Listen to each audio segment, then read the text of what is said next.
Let's all stand. Again, let's give God a warm of applause that He alone deserves. Hallelujah. Everybody shout hallelujah. Father, again, we come to you. We pray, Lord, that as we listen to your word, remove anything that hinders us from learning. If there are hatred in our heart, remove it, Father. If there are things that causes us not to focus on you, and the reason why we feel heavy this morning, remove it, Father. Because today is Communion Sunday. And Lord, we pray, give us clarity and understanding, O God. So I pray once again, Lord, bless every mind, anoint every ear, and cultivate every heart. God, Holy Spirit, you are our great teacher. Jesus, you are in the midst of us. And so this morning, Lord, as we feast on your word, continue to allow your word not only to teach us, but to influence us, O God. Continue to mold us in the person you want us to be. And that is reflecting you, Jesus. All this we pray in your most holy name. And everybody says amen. Before we sit, let us again declare, I believe, go. I believe the Bible is God's true, living, and powerful word. It reveals the heart of God and leads me to know Jesus, His love, His mind, and His ways. At Good News Temple, we follow Christ. So I will value the Bible as my guide. I will read it, reflect on it, and obey it. With the help of the Holy Spirit, I want God's Word to shape me until my life reflects Christ in character and purpose. The Bible leads me to Jesus, and through it, I am becoming more like Him. That is why I will treasure it, stand on its truth, and live by it every day. This is my declaration as a disciple of Christ. Tell your neighbor, good morning, disciple. Kung nagmugot ang imong katapad, ing na smile.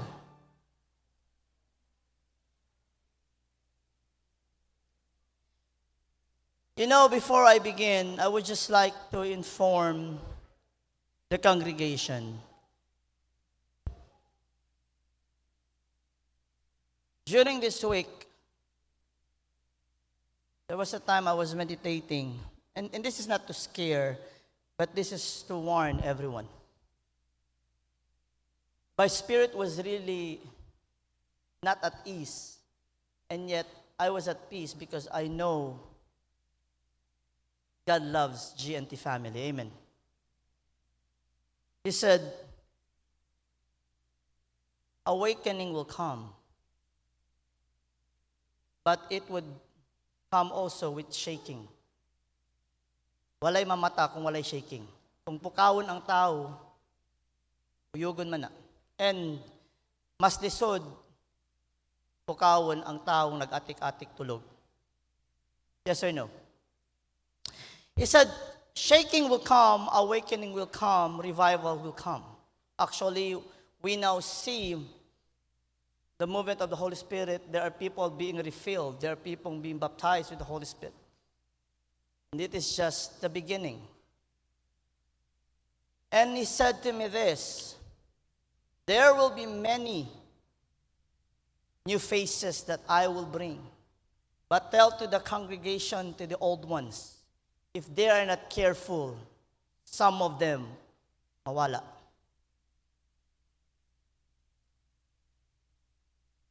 If you're going through something right now, and you think the best thing is not to serve God, then you better think again. Maybe it is because of the shaking that is happening. Kung unsa pang hitabo, personal man na, sa trabaho man na, or na-discourage man ka, take into consideration, it is Satan warring against his people, against the people of God through spiritual warfare. Inay mo katapad, pagbantay. Inay mo katapad, barug. Inay mo katapad, pabilin. Are we listening? When I was driving when it hit me. And yablay kun bet, I'm not at ease. I am in peace. But the message itself is, Lord, ayaw tuguti, nga naa, mawala. God never lies. You know, we are blessed in this church. Before things happen, God gives warning. Before nahitabo katong gera diri, ipadamgo na kay Ate Josie. That's why the church was prepared. Before things happens, God shows it. We are blessed because we still believe in the working of the Holy Spirit. He speaks, He warns, He corrects. Because as many as He loves, He rebukes and He chastens. That's why I do not believe in others that say God does not speak anymore. He does. To those people whose ears are open. Today is May, first Sunday of the month. We are going to talk the whole month, the legacy of holiness. Everybody say holiness. Called to be holy. Tell your neighbor, you are called to be holy. You were not just called to go to heaven. Balikel ayaw yamira kami. The question is not, do you want to go to heaven? The question is, do you want God? Because Satan wants to be in heaven. But he doesn't want God to be there because he wants to be God. And I was so, ablayo, porket si Lucifer, hunto yalaya kunal Diyos. He wants to be like God. Ele mismo no'y entende that heaven is heaven, it's not because it's a beautiful place. Heaven is heaven because of the presence of God itself. And you remove God, there is no heaven at all. You remove God from heaven, that is hell. Because in hell, there is no presence of God. Although he sees hell. Now, 1 Peter 1:15-16. Let me start by saying that ara na di aton generation, in this generation, and I believe most of the students will attest to this, and they would agree. Choosing to live a holy life today is always misunderstood. People will mock you. You will receive insults. Others may treat holiness as if it is wrong or extreme. Si anda to na eskwela, eto lang el gente na tamuda buenamente na hindi taman damira cuerpo gangya contigo. In America right now, if you are like 13 or 14 or 15 years old, and even in Canada, if you are not virgin, you will be mocked. If you try to live life holy, if you try to be pure, insulta contigo, gangya contigo. If you don't have vices, hindi to chick boy, gangya contigo. Si mujer muda buenamente, tapaw, gangya contigo. Manang mantu. Pero si korekta tu, apuede todo, dol akyal tu tatraba, judgmental man tu. Porque gali, sale-salean sina, maloya. Diba? If you try to live clean because you understand God's word, people mock you. Sad to say, you don't need to go out to the world. Even inside the church, when you teach holiness and preach righteousness, mostly they cannot take it. Living clean, living righteous, meaning set apart for God, can always feel like you are going against everything around you. That's why I plead to everyone. The world, Satan wants you to go with the flow. Christ called us to live differently.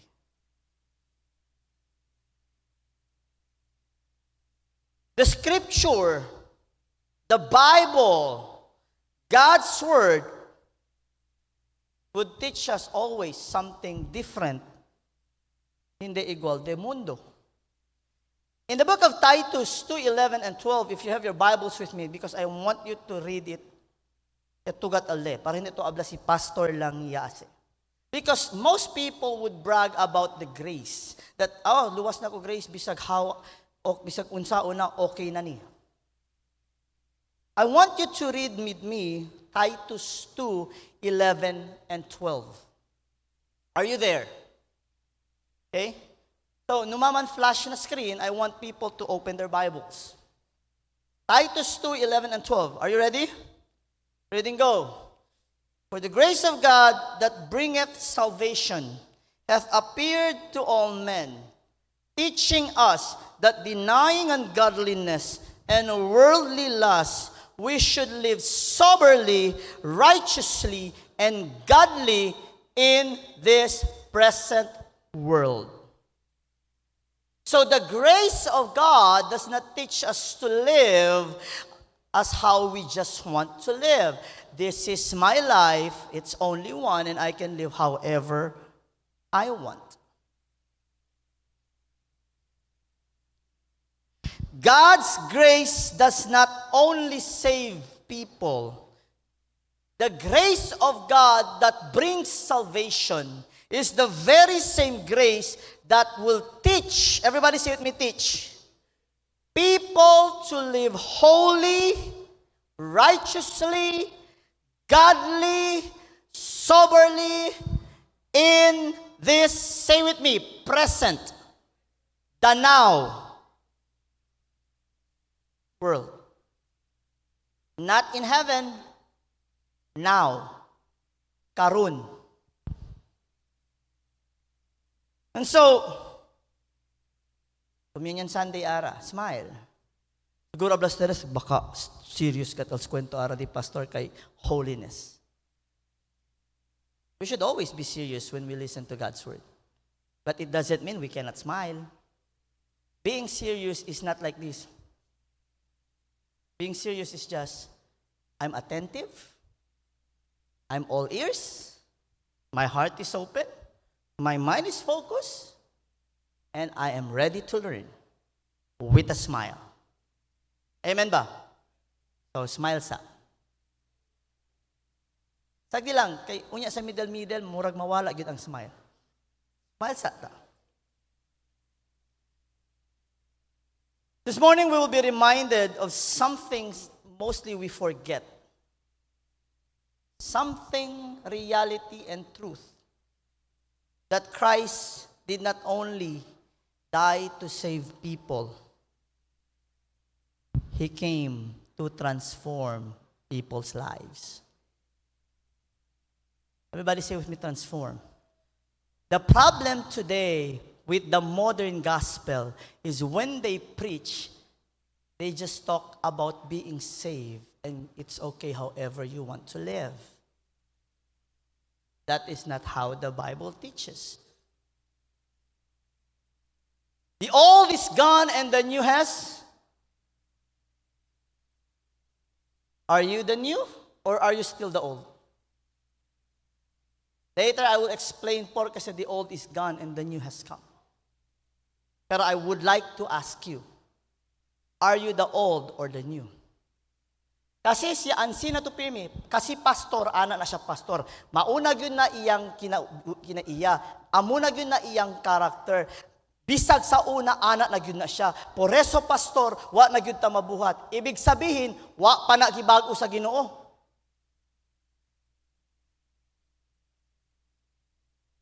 Ana na yun ko pastor. Wan yun ko. Dali ra gyud ko masuko, anak gyud ko pastor. Kung ana gyud. So mauna gyud ki ni. Pero nagtuman, wala pa day kagibago.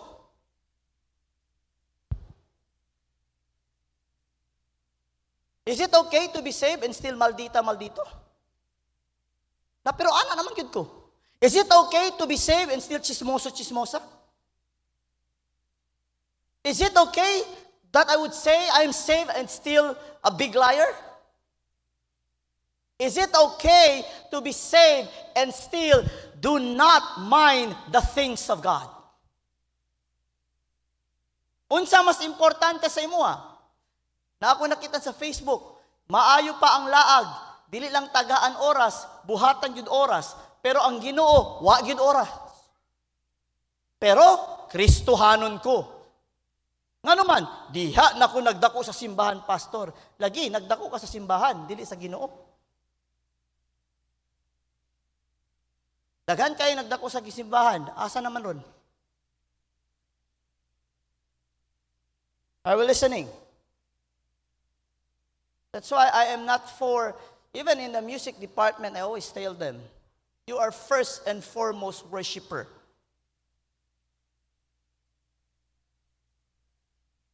First and foremost, you are a worshiper. Second, you are a minister.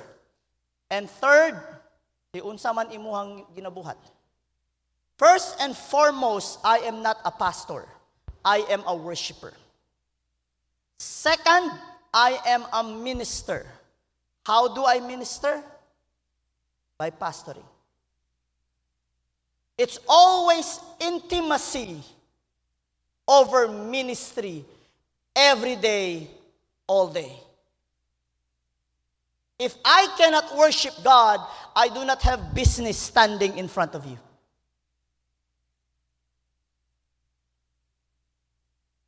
Are we listening? Hello? Ano man mo naglantaw sa ubos?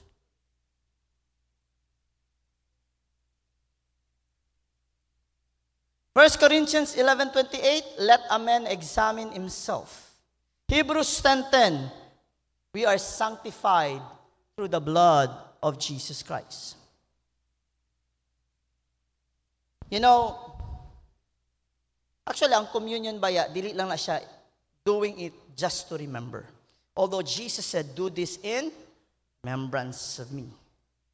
But every time we take communion, even Paul said, you need to examine yourself. There's a call to examine our own life. Say, my own life. Not the life of others. So, kung mag-communion ta, ayaw dahil ka, hala si sister, si brother man ni, look at yourself. A call to realign ourselves with the Lord. And it is a reminder for us to live in holiness. Say with me, live in holiness. If you are truly a real and genuine believer of the Lord, it means you have a growing desire. Say with me, growing desire to live for Christ. May I ask you, please be honest with yourself. It's not too late. Do you have a desire to live for Christ? Huh? Amen. So how do you know that you are living for Christ right now? In everything you do, is He in the middle? In everything we do we have a purpose? Or we just want to live life and then remember Jesus during Sunday? Romans 12, present your bodies as a living sacrifice, holy and acceptable, which is your reasonable service. Or in the other version it says, reasonable worship. It doesn't matter how good you sing. It doesn't matter how high you can raise up your hand. If your life is not lived for Christ, what you're doing is a show. Worship is not how good the lights and the instruments are being played. Anointing coming from God and the presence of God is not how the pads sound. How well the singers sing. Because music can change the atmosphere and make a false belief that the presence of God is there. But what brings the presence of God is when people of God are transformed because of who God is, and they live life in holy because of what God has done for them.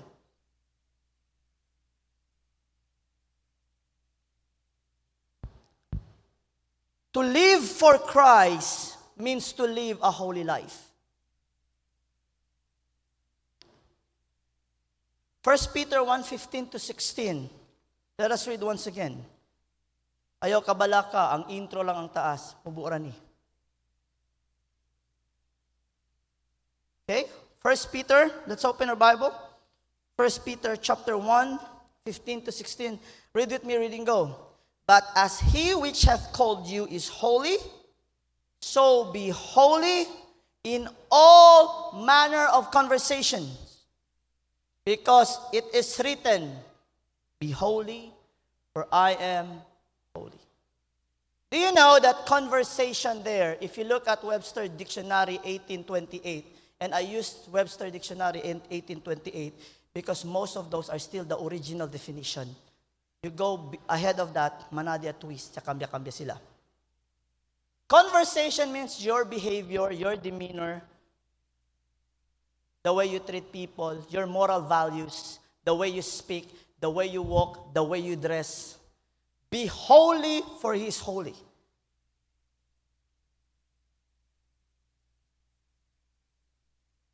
We are now in a generation where holiness is being mocked. Sometimes, si Tamirio wedding, si Kitato el mga caption, you will not know that the wedding, el kung kanya kaso or the occasion, mga Christian sila. Porque man, yan apuere el atras, apuere el pierna, apuere el cleavage. You will not even know that these are Christian people. And yet, these are the same people who profess to be Christians. How many ombre it doesn't matter si kasaw to hindi, tan kulpa el mga ombre. Yes or no? Yes or no? Ayaw anak, pastor, kay uso ba yan? It doesn't matter si uso na. Wala nagbago ang pulong sa Ginoo. Are we listening? Pastor, the Lord looks at the heart. Out of the abundance of your heart. That is what comes out. If your heart is filled with holiness, and you know that your Father in heaven is looking at you, and you understand His character, you will find out that your Father in heaven doesn't want you to look like that.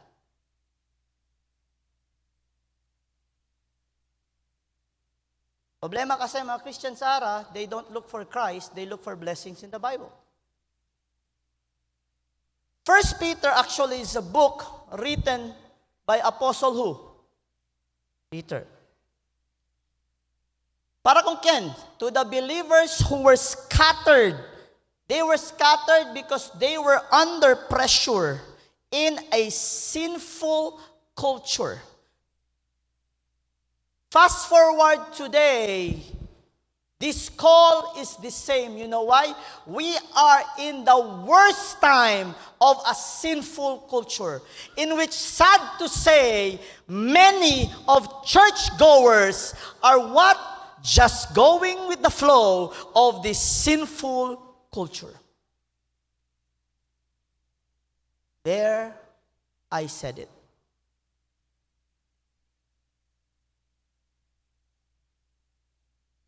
As I proceed, there is one thing I would like to plead to you. Focus on God's Word and do it this way. Make God's Word as a mirror now to examine yourself. Ayaw mo kabalaka. Ang kinsa una nagbuhat sa wali, mao ang una itusok-tusok sa espada sa Ginoo. I want you to examine yourself. Are we there? The believers before were surrounded by ungodly practice. They were tempted to return to their old life because yun yung trending. Yun yung ginagawa ng lahat. Pastor, taas gana sila porque kita hindi pwede. Uso si Arab, pastor. Can we just do it? Pastor, okay. And not only that, they were experiencing hardship. Para siya, abla kanila si Pedro, and numakre si San Pedro, taagara manok na syelo. Iembenta lang kaya mga sabungero. Para abla okay daw kat sila. Para abla si San Pedro, tan sabong tamen. Okay? Peter tells them to what? Be holy. Para kosa. Peter was preparing their mind. Everybody say mind. Peter was allowing or reminding them to practice self-control. Everybody raise self-control.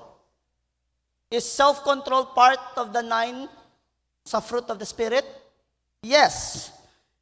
And Peter was telling them to turn away from the former sin. Everybody say former sin.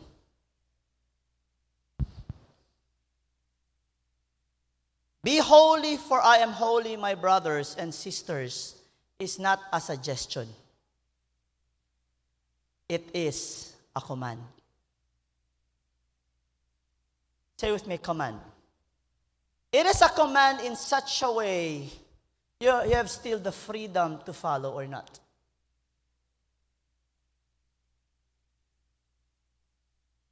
But if you follow, there are good consequences.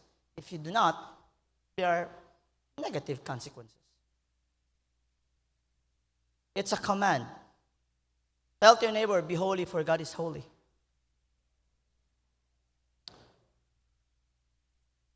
Now,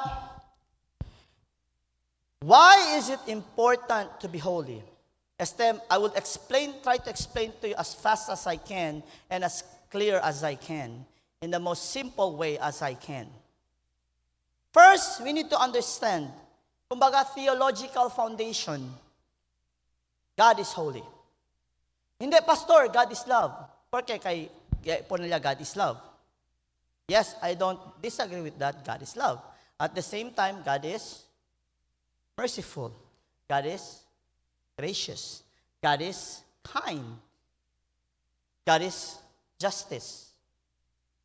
So on and so forth. But in heaven, in the book of Isaiah, in the book of Revelation, God is worshipped not as love, love, love. Not as good, good, good. Not as mercy, mercy, mercy. His worship as what? 3 holies means this. His holiness transcends everything. It means it is really separated, transcends everything. Second, why 3? Because holy to the Father, holy to the Word or Son, holy to the Spirit, they are 3 in 1. Transcends everything, meaning to be separated. What does holy means? Perfect, pure, to be set apart. Not a single sin, not a dot, not a mancha, nothing. Pure. Perfect. Everybody say with me, perfect. Complete. Set apart. And holiness, are you ready? Is the very core of who He is. The reason why His love is perfect, because He's holy. The reason why He is the God of justice and you cannot bribe Him, because He is holy. Do we really understand why our love is corrupted? Because we are not holy. The love of God is pure and uncorrupted and complete because He's a holy God. God is love. God is holy. He is the author of love. He is love Himself. But don't get it wrong. God is holy.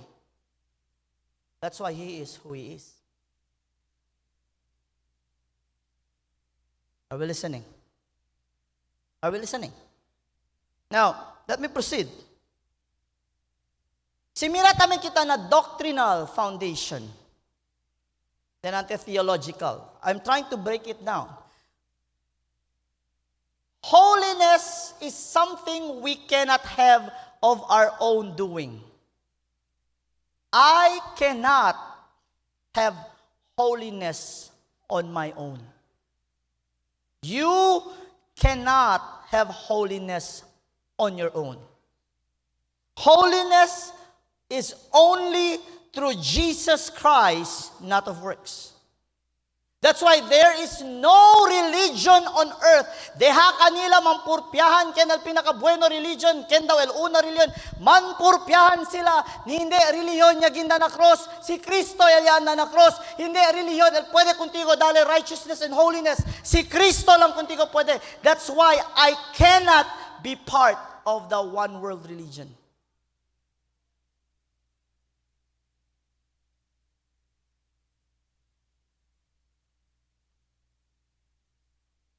That is the reality. Even GNT cannot give you righteousness and holiness. Only Jesus can. Are we listening? What do I mean by that? Romans 3:24. You are justified freely by grace. 2 Corinthians 5:21. Christ gives us His righteousness. In the book of Ephesians 2:8 and 9, we are saved not by works, but by grace through faith in Christ alone. It's very important to say, in Christ alone. We are not holy. You are not holy. By the way, before I proceed to this, tiene ba holy gente? Ha? ¿Quién tabla chene? Alza mano. ¿Quién tabla nuay? Alza mano. Ay. ¿Ya chene ba holy gente antes? Chene. No, nuay, chene. Cosa bagayot. Escribe si Pedro. Not by man, but holy men of God, as they were moved by the Holy Ghost. Listen. Ken ki anak ni Kristo sa mano anay. Para siguro na kita. Al sakat mano sa anak to ni Kristo. Si tandos-dos mato okay lang. Al sa mano anak ni Kristo. Children of God, saved by Jesus Christ, you are holy people. Not because of who you are, but because of Christ that is in you. Do not apologize to people. Porque righteous ka to holy. Say, praise the Lord. I am. Not because of who I am, but because of Jesus that is in me.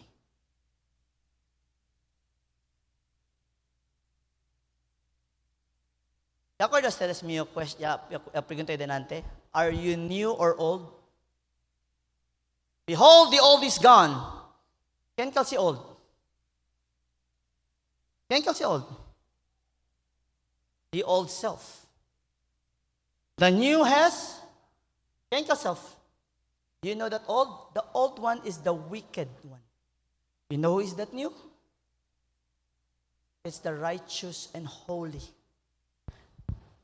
Our old life has been crucified. That's why, listen again in this verse that I will quote, Yabla si Paul. Are you ready? Paul said, Galatians 2:20, if you know it, recite with me, go.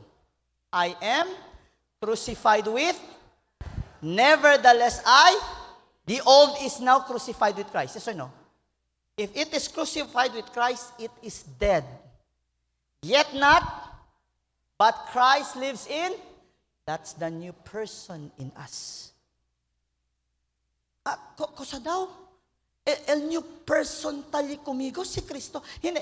For example, the life na I now live in the flesh, I no longer live for my own. Kay si ablato aras salbauto si Kristo tali. Oh no, brothers and sisters, many do not understand this. That's why many who profess Christians still have that sinful mindset.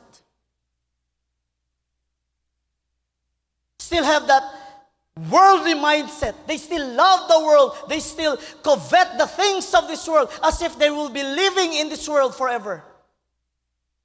Why? They don't study the scripture.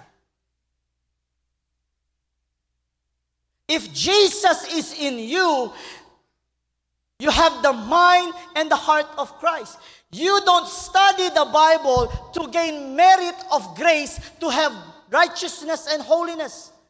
God, by His grace, has given His righteousness and His holiness to those who believe freely.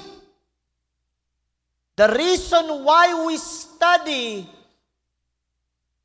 is for us to be able to walk like Christ. Because we are now with Christ. Remember this, without holiness, you cannot be with Christ. Por eso tasman tayo, Pastor, pasensya na, 20 years na ko, pero luwas man ko, pero wag yapon ko nagbago, kay siguro wala paghikap ako kasing-kasing. Brother and sister, I will tell you this honestly, and I will not be apologize. Kung masuko ka, but I love you when I say this. Dili patingali ka luwas.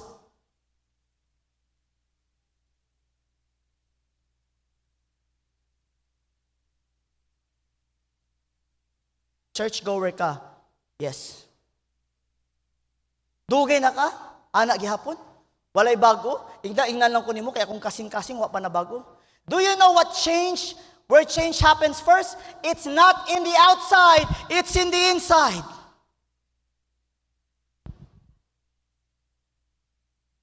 Meaning, when Christ made you holy, He positioned you to be holy. But when we study and apply what we have learned, this is practice on how to live a holy life.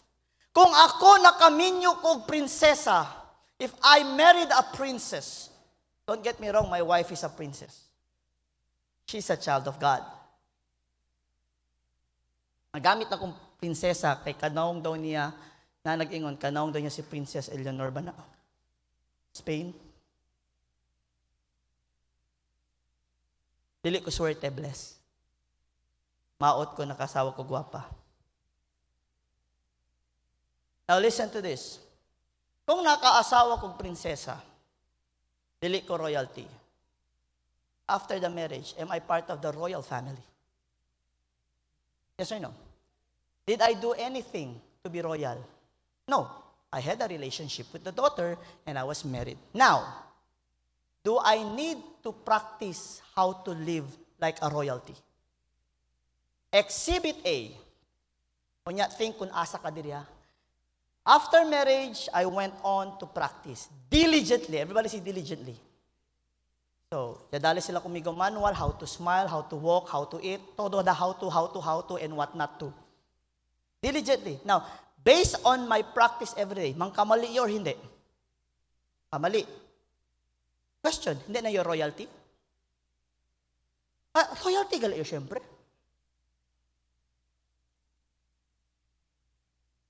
Pensaba yung kita kumigo dayon. Exhibit B. After marriage, nuayo keber. Ay, kansaw se. Sige lang, mag-practice na nyo. Ay, royalty aman nyo. Chene chance kita kumigo, hindi. Porque man, I will exhibit bad behavior, right? Now, put that illustration to your salvation being holy. On the two, exhibit A or exhibit B?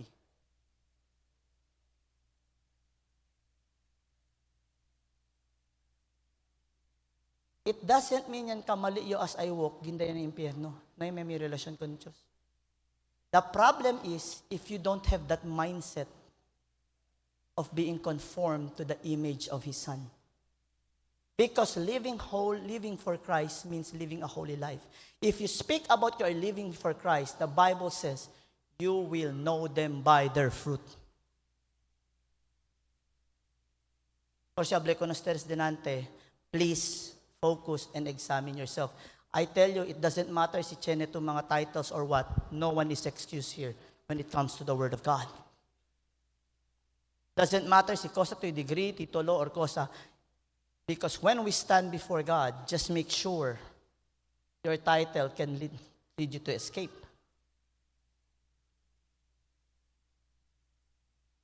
Everybody say holy.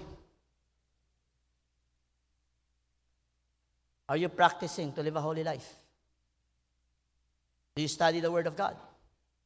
Because how can you live holy if you don't read God's Word? Because the Bible gives us the manual on how to walk, on how to talk, on how to treat people. Hello? Are we listening? Ano man gamay na lang, natulog ng uban?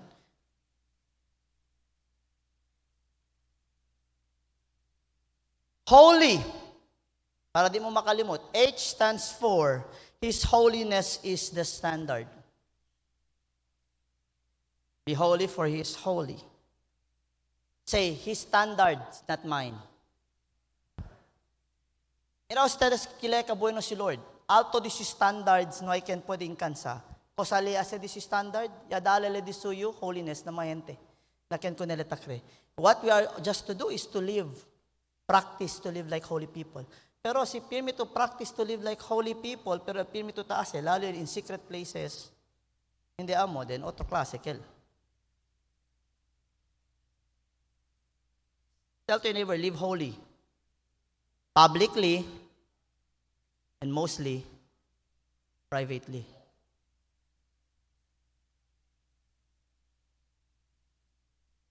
O means offered through Christ. His standards is offered through Christ. Holiness is received through Jesus. L, live out daily, meaning walk in obedience daily. This is what the Bible says. Walk in the Spirit, and you will not fulfill the lusts of the flesh. You know what it means? Kami na to na biento, como spirito? Hindi.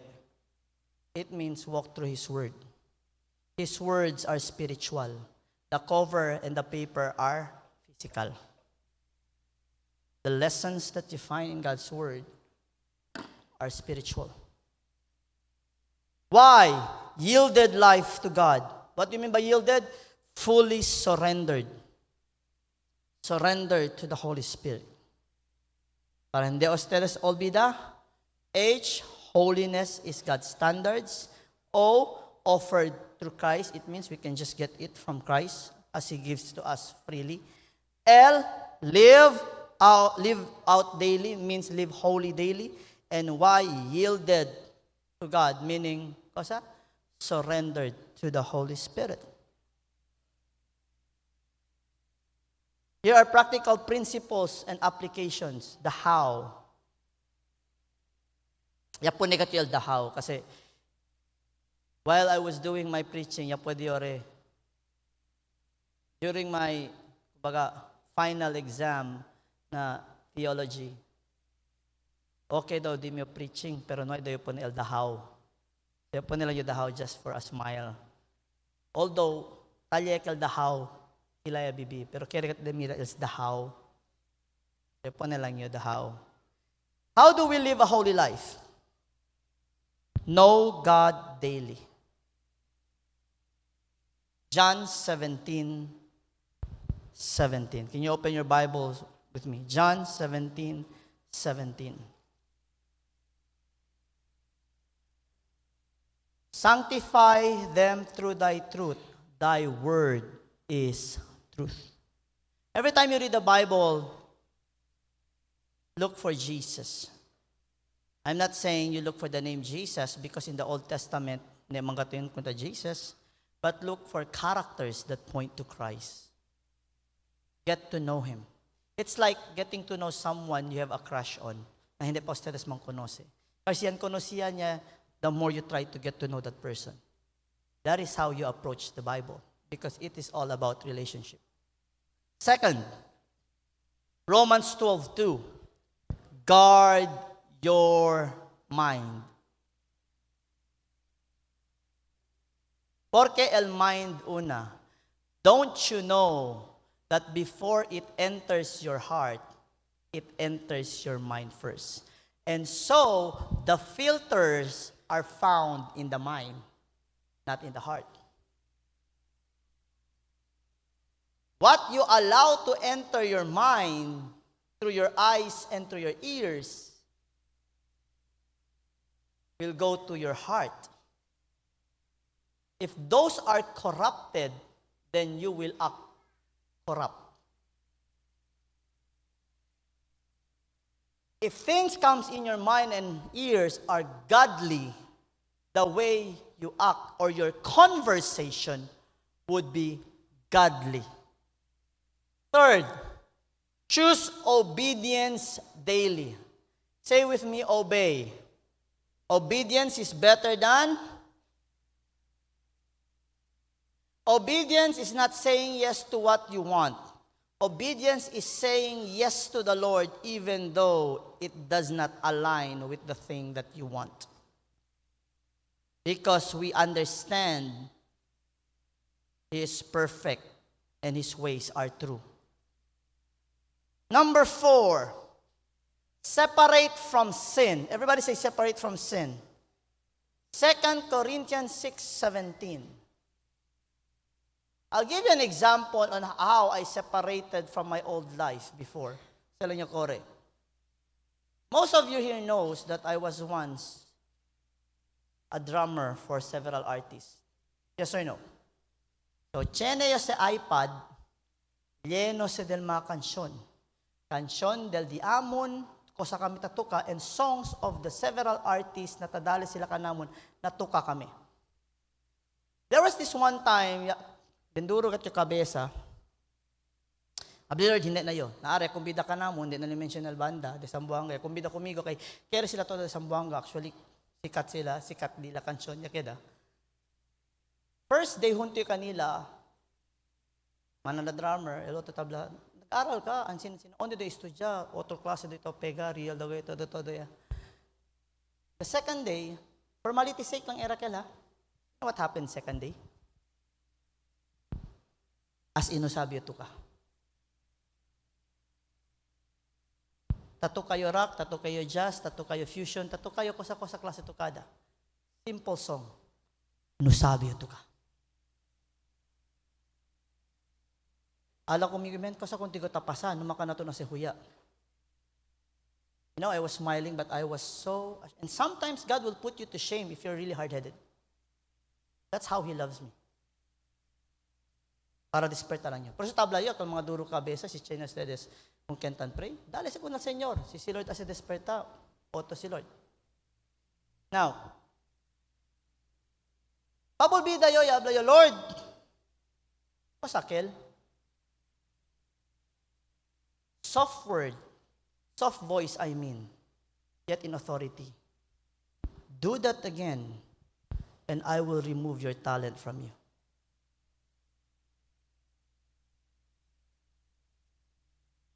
Burayo todo mga kansyon na di mo iPad.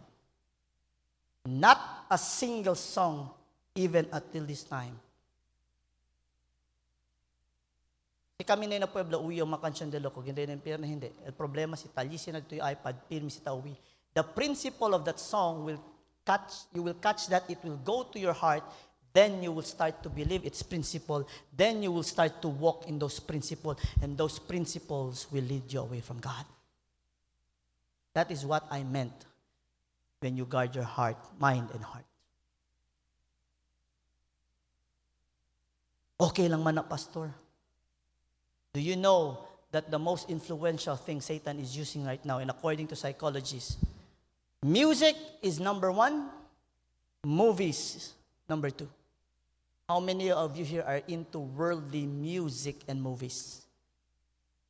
It would explain your life principle. And most who loves this don't read this actually. Sorry, but I'm just exposing things this morning. Are we listening? Hello?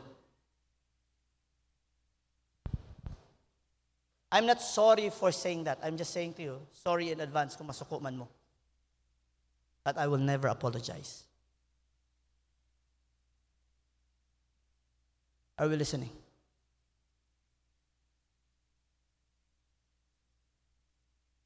Five, yield to the Holy Spirit. Galatians 5:16. 6, remember your identity. Who are you? Who are you? Wala mo kaila, kinsa ka? You ask me, who am I? Sige, pangutani ko, who am I? Dili, pangutani ko, dili ka mo mag-yun, who are you? Who am I? Ingnan mo, who are you, pastor? I'm a child of God.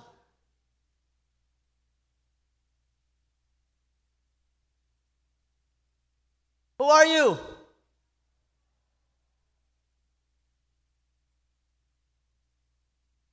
This is what you do daily. It's simple, yet it is very much powerful. Pray, read, obey or apply, avoid things should be avoided, and yield, meaning allow the Holy Spirit to work in you and through you.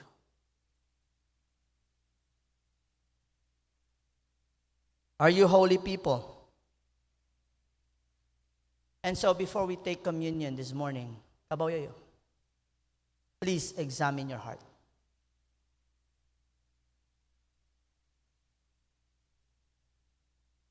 Kung nagkamali man mo, ay hunahuna, di na ko holy.